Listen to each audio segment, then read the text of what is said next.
go. No, you go. You go, come on. No, you go. That's your idea. No, it was your design space. Okay. Yeah, our work is about subtle notification, and we actually start discussing different situations that people might need this kind of communication. And we ended up this design space analysis. It turned out to be much more complex than Complex, we yeah. imagined, because we thought that if it's subtle communication, then it's just subtle, but then we were chatting in which situations do you use the subtle, because the subtle things may be, like if it's a crowded room, you may need one kind of input, and if it's a loud space or if it's a quiet place, and course, yeah. so you don't need to be very subtle when you're by yourself necessarily. And then there's different subtleties between, Yeah, so we define this dimension as context, so it can be different zones for this sort of communication. It can be different proximity of the people, and also in people presence, or when people putting their attention somewhere else, you can use some modality for subtle communication. So people attention is also part of the context, or in different locations, meeting room or train.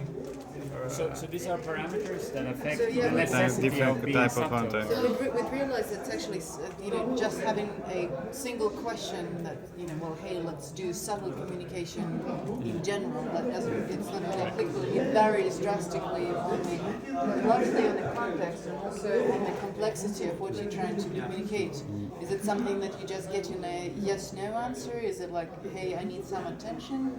Or is it, are you trying to find the directions for the place, or are you trying to get the direction? Or from do the you place? need to exit from the room in 10 minutes sharp? Yeah, No yeah. need for being subtle. It's like Exactly. So the complexity of this interaction is actually quite a significant factor.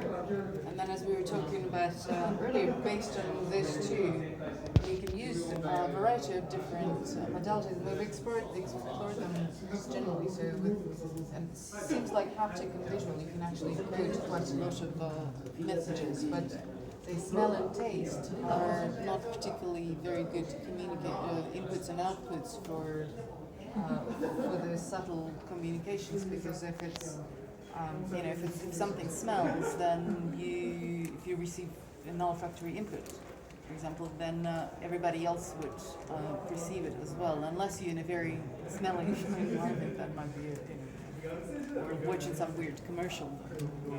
Get that. And the same thing with taste. It's actually kind of like, how do you? We did come up with some scenarios where it's possible to use taste as a input or output, but it's not a very realistic. It's just hypothetical. And audio, I guess, could be used as a modality in that as well. So basically, we were rough between haptic, visual, and audio, but within them. So if you look at the haptic, the vibration and thermal inputs are two very different sensations. So even with thermal, there's a cold sensation and a hot sensation, and it's perceived differently. And then within all of these modalities, we realized that people can use different strategies, right? You can distract people and say something really or pass a message, do very physical communication, right? Or you can flash something on the screen while nobody's looking if you distract people, or you can flash the same message but encode some ambiguous images or words in that nobody else other than you and whoever else can be communicating with can receive. So basically we realized that subtle communications are a complex thing, and they're probably different coordinates within that you can pick to address it. Basically, effectively based on context and the complexity, right? And then these are means to sort of improvising.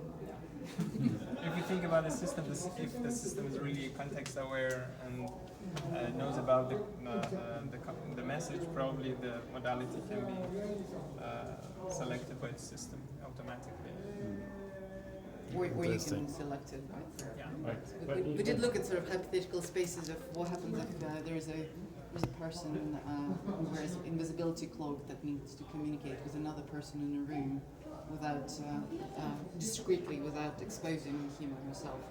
And then so we were playing with different scenarios of how it could be possible. Yeah.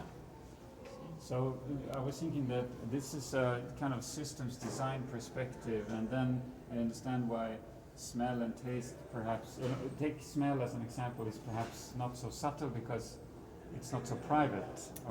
So it's so you made a disconnection that private, that can be subtle, but if it's sensed by many people, then it's not subtle anymore. Yeah. Correct. Unless it's encoded somehow into the, unless it's ambiguous enough. Say if you're in a room and if there is a subtle smell of coffee, and then suddenly everybody thinks like, oh, maybe we should go out so have a coffee that's drink. kind of I was talking with Luca earlier that smell can actually probably be It's a really interesting potentially result, subtle anyway, you know.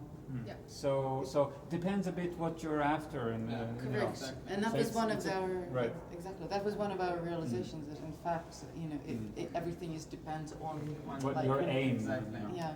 So there's no solution that works everywhere. Yeah. That's probably with almost everything else. Fortunately. Thank you very much. Flash presentation.